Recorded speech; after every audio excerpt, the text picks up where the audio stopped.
Seja bem-vindo à casa das doidas do autor.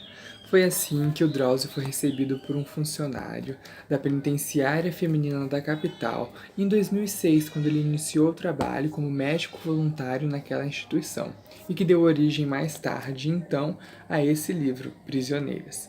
Lembrando que Prisioneiras termina a sequência de 3 livros da trilogia sobre o sistema carcerário brasileiro.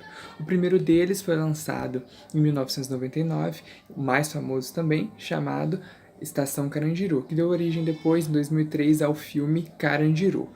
O segundo livro, chamado Carcereiros, foi lançado em 2012 e teve uma adaptação como série de televisão pela Globo recentemente. E por último, em 2017, foi lançado esse livro aqui, o Prisioneiras. E por que será que o Drauzio se sente tão atraído por temas como esse, de prisão, de tráfico de drogas, né? A gente pode buscar essa informação na infância dele.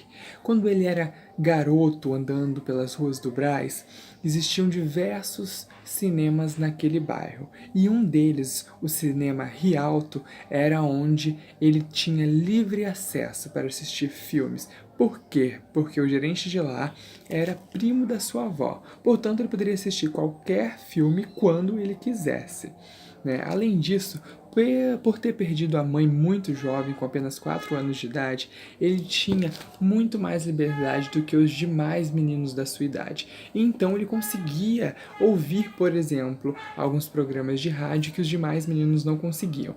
Então ele, juntamente com os adultos, ouvia o programa chamado O Crime Não Compensa, em que radialistas e atores falavam, dramatizavam os principais crimes da cena policial de São Paulo daquela época. Então esses dois fatores levaram o Drauzio a se interessar por esse tema, né? E esse livro, Prisioneiras, foi escrito da seguinte forma. Primeiro, ele nos descreve a estrutura física do presídio, tanto os locais onde as mulheres andam, também onde elas almoçam, jantam, o local de trabalho, enfim, todas as regiões do presídio, para a gente conseguir entender como é a dinâmica daquele local, né? Durante aqui no meio do livro nós temos algumas imagens, né, que conseguem ilustrar mais ainda essa descrição do Drauzio. Aqui, por exemplo, a gente tem uma imagem da entrada da penitenciária, né? Depois ele descreve também um pouquinho sobre as diferenças entre o presídio masculino, no caso Carandiru, em que ele teve vários anos de experiência, e o presídio feminino. O primeiro fato que ele aponta é que a hierarquia é muito menos respeitada no presídio feminino. No presídio masculino, se houvesse uma briga, por exemplo, o chefe daquele local, daquele setor, chegaria e falaria com aqueles presos e eles rapidamente obedeciam. No caso das mulheres era extremamente diferente. Muitas vezes as próprias chefes se envolviam em algumas brigas, né? Além disso, a questão do barulho. Drauzio diz que o barulho é muito maior no presídio feminino, né? Que durante as consultas muitas vezes ele tem até de pedir para as mulheres ficarem mais quietas para se calarem, para ele conseguir fazer uma ausculta pulmonar e também aferir a pressão de forma correta. E por último, ele cita também que as queixas, obviamente, em relação à área de saúde, as queixas de saúde daquelas mulheres, são muito diferentes do que as que ele estava acostumado. Os homens se queixavam de sarna, de feridas que não cicatrizavam, de furúnculos, já as mulheres se queixam de outras coisas completamente diferentes, como, por exemplo, as queixas ginecológicas, que são inerentes da mulher, né? E também queixas mais ligadas à psiquiatria, como depressão, ansiedade, né, e dentre muitas outras. E nesse livro ele cita muitos temas, e para cada tema ele busca uma das detentas que ele conheceu para poder ilustrar melhor essa história. Como exemplo, eu gostaria de citar a história, primeiramente, da detenta chamada Paulette, né, que a história dela tá no capítulo intitulado Vozes Demoníacas. Né, Paulette era uma menina que veio de Minas Gerais e foi morar no Capão Redondo. Era a irmã mais velha dos 5 irmãos que tinha e, portanto, quando chegaram a São Paulo, ela precisou de largar a escola para cuidar desses irmãos enquanto os pais trabalhavam. Com 19 anos, o pai morreu e ela começou a namorar. Esse namorado, 3 anos depois, foi preso. Então, ela assumiu o comando da bica que ele comandava. E ela foi muito respeitada porque, segundo ela, ela tinha uma característica que não deixavam que passassem ela para trás, que ela resolvia tudo na risca da faca, né? Então ela disse que esfaqueou diversas pessoas, mas nunca matou ninguém. E isso fez com que ela tivesse ali o respeito daquelas pessoas e conseguisse comandar muito bem, né?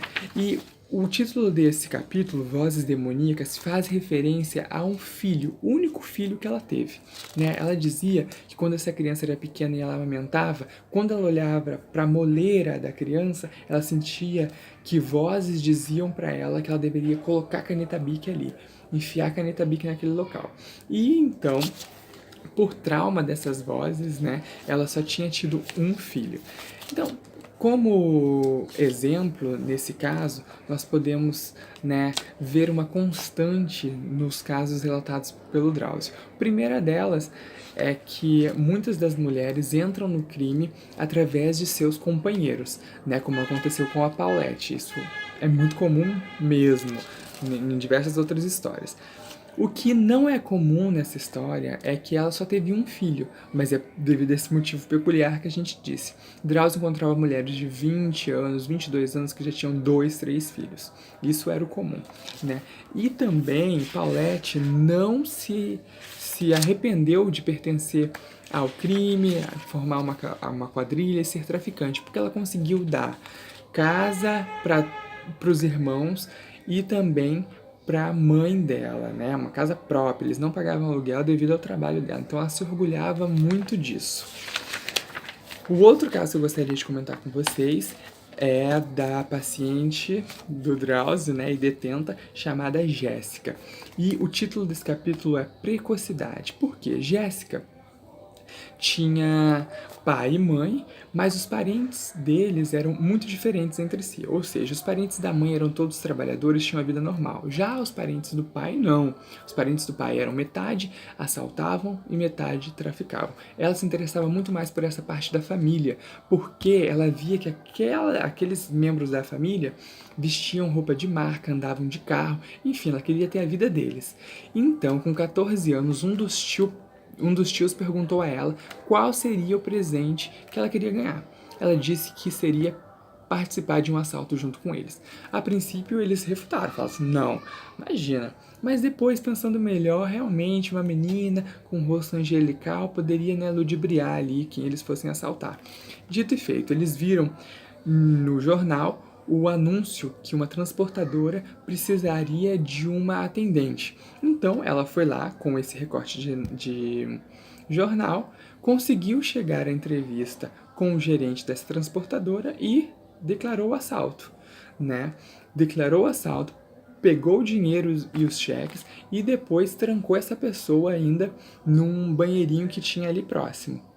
Depois, quando estava descendo já as escadas, ela escutou o som de pega ladrão, saiu correndo, mas houve troca de tiros entre os tios que estavam esperando ela num carro e os guardas daquela região, e ela foi atingida na perna. Mas depois ela disse que a tia, né, muito amiga, colocou uma pasta cheia de livros perto dela, e então foram pro hospital, onde disseram que a menina estava indo para a escola e acabou sendo atingida, né, no meio de um tiroteio ali do fogo cruzado. E ela acabou se safando dessa, mas depois foi condenada a muitos anos de cadeia por um latrocínio e por vários assaltos à mão armada, né? Esse foi o final dela, infelizmente.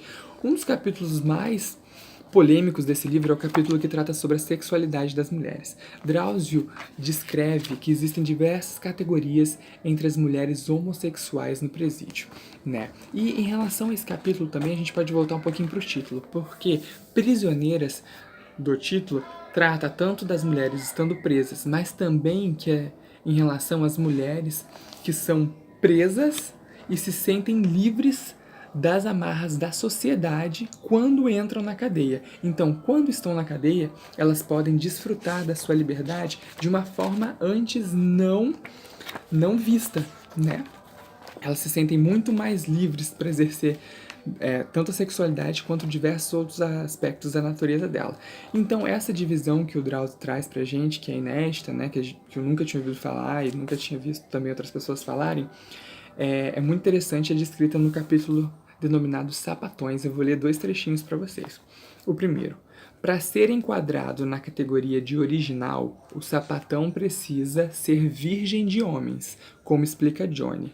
Tem que ser de nascença, não pode ter tido filho, namorado, casado ou confessar paixão por homem, muito menos arrepiar quando encostar neles. Usam top apertado para achatar os seios e vestem cueca, mesmo no período menstrual. Não depilam as pernas, axilas e os pelos do rosto. Agora, outro trecho de uma outra categoria. Se as presas ficam sabendo que um sapatão considerado original já teve filho ou caso com homem, é automaticamente rebaixado para a categoria de sapatão foló, a qual pertencem as que chegam na cadeia de cabelo comprido, mas raspam a cabeça para assumir a postura masculina, né?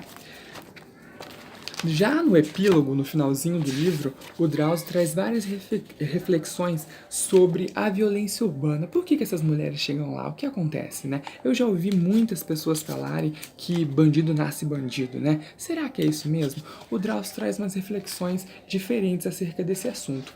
Por exemplo, ele identificou que existem 3 principais fatores de risco que levam as pessoas a participar dessa violência urbana, que são: primeiro, uma infância desestruturada. Segundo, os pares estarem, né, ali vinculados com a marginalidade. E terceiro, os pais não darem limites, ou os responsáveis não darem limites a essas pessoas durante a adolescência. Então ele sentiu que esses 3 fatores estavam presentes na grande maioria dos marginais que ele entrevistou e consultou, né? Além disso, ele faz uma crítica ao sistema de criminalização do uso e do tráfico de drogas, porque ele demonstra com números muito claros que prender quem trafica e quem usa não diminuiu a criminalidade do Brasil, muito pelo contrário. Prende-se muito mais gente com o passar dos anos, mas a sensação de segurança e a criminalidade aumenta. Então quer dizer que realmente não está fazendo muito sentido, né, esse esquema de lei que predomina no Brasil atualmente, né? Esse é um resumo, né, do livro Prisioneiras, que tem muito mais a nos mostrar. E a surpresa que eu disse no meu primeiro vídeo para esse canal em relação a esse livro foi porque foi através dele que eu conheci o Drauzio. O Drauzio veio aqui para o Rio de Janeiro, na Livraria Cultura, fazer uma palestra com uma especialista a respeito da gripe. Então, né, eu esperei junto com outras pessoas para ele assinar, para ele dar esse autógrafo, né, que foi concedido lá para mim na hora. Ele foi super simpático, conversou com todo mundo, enfim, valeu muito a pena esperar. Então, a dica de hoje foi Prisioneiras, do Drauzio Varela, livro de 2017, que vale muito, muito a pena. Além desse livro, eu vi alguns filmes e fui a uma exposição de arte, né, durante esse comecinho de janeiro. Talvez eu faça um vídeo sobre isso. Eu assisti os filmes Nise, O Coração da Loucura, que conta a história da Nise da Silveira, uma psiquiatra que veio da Bahia aqui para o Rio de Janeiro, muito interessante. Assisti também O Jogo da Imitação, que conta um pouquinho sobre a história do Alan Turing, que é um matemático britânico. Assisti também Vips, que é um filme brasileiro protagonizado pelo Wagner Moura. Não gostei tanto. Assisti Bird Box, que todo mundo estava assistindo, né? Eu não gostei, enfim, pode ser que eu fale um pouquinho mais sobre ele no próximo vídeo. E a exposição que eu fui no CCBB, no Centro Cultural do Banco do Brasil, foi do Jean-Michel Basquiat, que é um artista negro, já falecido, que ficou famoso em Nova York devido às suas pinturas na rua e depois de quadros mesmo. Posso explicar melhor num próximo vídeo também. Então foi isso. Fica a dica de Prisioneiras. E quem lê, por favor, escreva o que achou. Muito obrigado.